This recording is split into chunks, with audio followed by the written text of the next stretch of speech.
Hello everyone.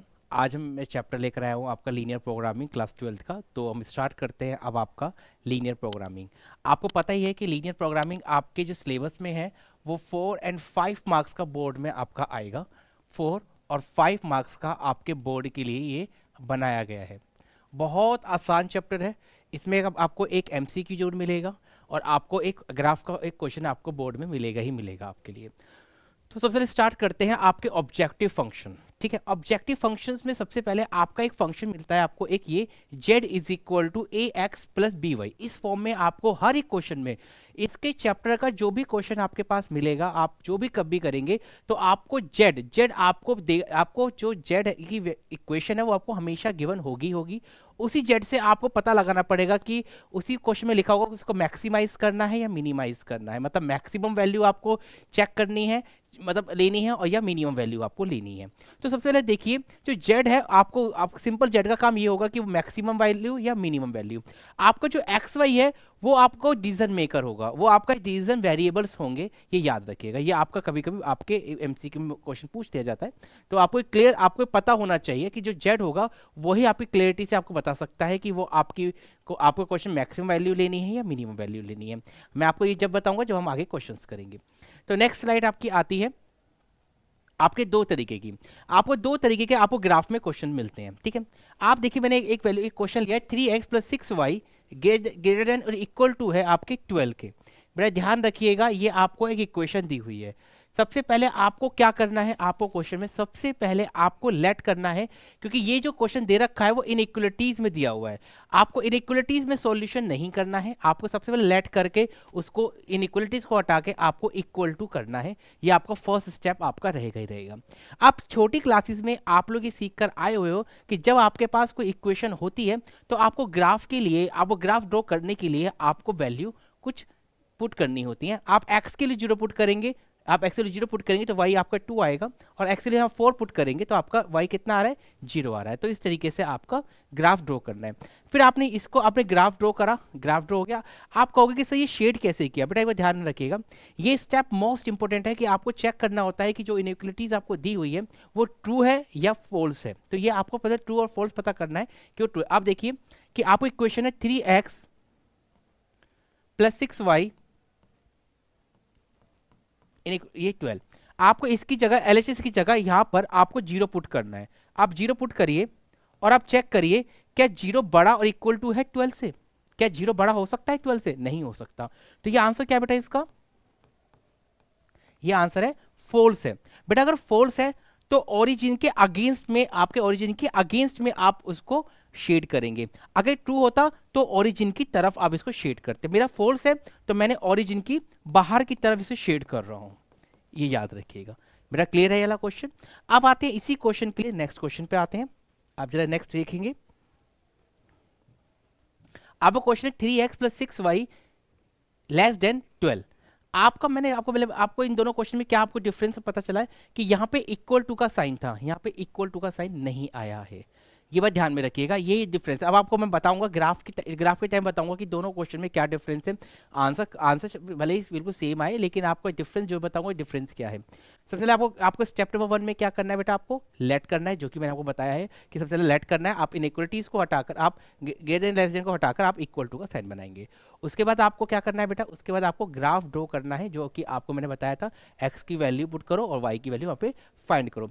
फिर आप लोग क्या करेंगे, यहाँ पे आप लोग ग्राफ ड्रॉ करेंगे। अब ग्राफ ड्रॉ करने के लिए आप यहाँ पे क्या करेंगे बेटा, ध्यान में रखिएगा बेटा, ये ग्राफ मैंने गलत बना दिया है तो आप लोग प्लीज सही करेंगे। ग्राफ हमारा इसी तरीके से ही ड्रॉ होगा जिस तरीके से हम यहाँ कर रहे थे, लेकिन हमारा जो ग्राफ बनेगा, आप यहाँ देखिए, जो ग्राफ बनेगा यहाँ पे इक्वल टू का साइन नहीं है। जब इक्वल टू का साइन नहीं होता तो आपका डॉटेड लाइन बनती है। बेटा क्या बनती है, आपकी डॉटेड लाइन बनेगी, ये याद रखिएगा।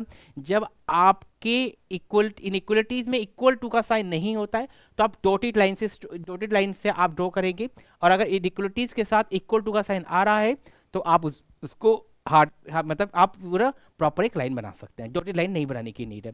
तो आप यहाँ पे देख सकते हैं कि आपका यहाँ पे, अगर मैं यहाँ पे एलएचएस की 0 पुट करूंगा तो ये बस बेटा ये क्या है आपका, ये ट्रू है, क्योंकि ऑफकोर्स है कि 12 बड़ा होता है 0 से, तो ये ओरिजिन की तरफ इसका शेड होगा। बेटा क्लियर हुआ? आई होप कि आपको ये क्लियरिटी हो गया होगा।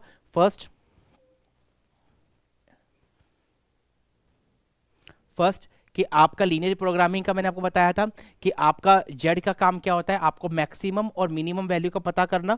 और सबसे दूसरी चीज आपका कि आपका इनइक्वलिटीज का क्या काम होता है, आपको स्टेप नंबर 1 क्या होता है, अगर इनइक्वलिटीज के साथ इक्वल टू होता है तो डॉटेड लाइन नहीं क्या नाम है आपकी लाइन बनती है, और इनइक्वलिटी के साथ इक्वल टू का साइन नहीं होता है तो आप डॉटेड लाइन के साथ ड्रॉ करेंगे।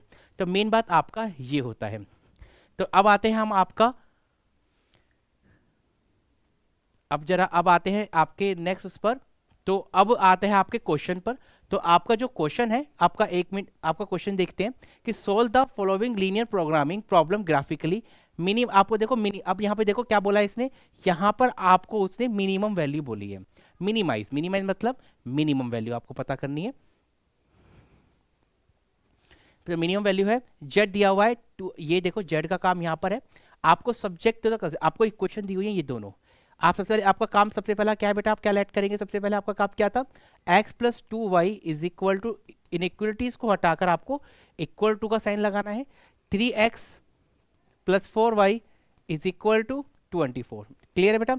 उसके बाद आप लोगों के क्या ड्रॉ करना है बेटा, उसके बाद आप लोगों को सिंपल आपको अपना टेबल बनानी है, जिस तरीके से आपने टेबल बना सकते हो यहाँ पे बनी हुई है।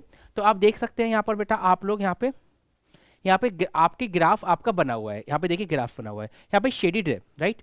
अब शेडिड में आपने कैसे पता किया होगा बेटा, शेडिड में कि अगर देखो पहले वाले में ट्रू आ रहा है, फॉल्स आ रहा है, 0 छोटा है, 0 क्या बड़ा होता है 10 से, तो पहले वाला क्या है फॉल्स और दूसरे वाला ट्रू है। तो देखिए फॉल्स, पहले वाला फॉल्स की बाहर की तरफ शेड होगा और दूसरे वाले का शेड अंदर की तरफ होगा।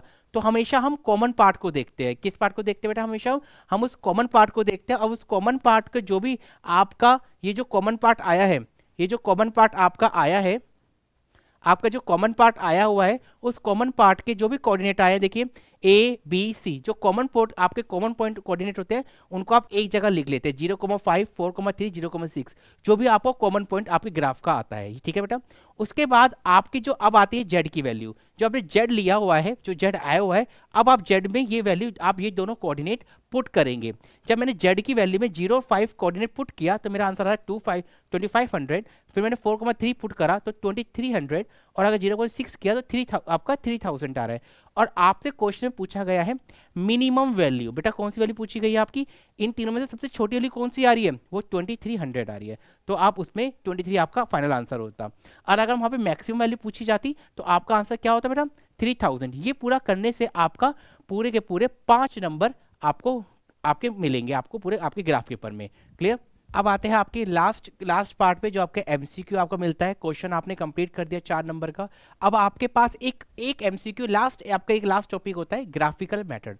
यह आप लोगों को पता होना चाहिए कि आप लोगों का लिए बाउंडेड और अनबाउंडेड आपकी क्या फॉर्म बनती है। मेरा ध्यान में रखिएगा, बाउंडेड फॉर्म वो बाउंडेड फॉर्म होती है जिसका कॉमन पार्ट आपको पता होता है, जिनका कॉमन पार्ट का ही आपको शेड करके आ रहा है, जिनके आपको सारे आपको जितने भी कॉमन पार्ट होगा उनके सारे के सारे कोऑर्डिनेट आपको मिलने चाहिए। अगर कॉमन पॉइंट का अगर कोऑर्डिनेट आपको मिल रहे हैं उसको बोलते हैं बाउंडेड फिजिबल रीजन का।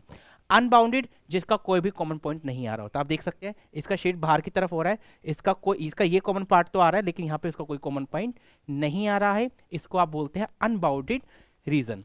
अब आता है इनफिजिबल रीजन का क्या होता है, नो सॉल्यूशन बेटा, बिकॉज दोनों पैरेललाइंस होती हैं और दोनों का ही रीजन आपका दोनों का ही शेडेड पार्ट अलग अलग डायरेक्शन में जा रहा होता है, तो इनमें कोई भी कॉमन पार्ट नहीं हो रहा होता है, तो ये नो सॉल्यूशन की तरफ चला जाता है।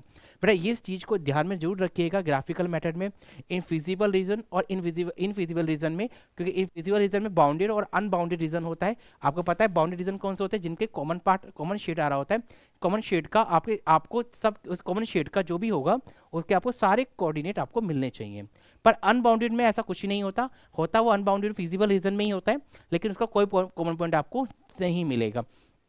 अनबाउंड में फिर भी 1-2 मिल जाएंगे लेकिन सारे उसमें कंप्लीट नहीं हो पाते हैं।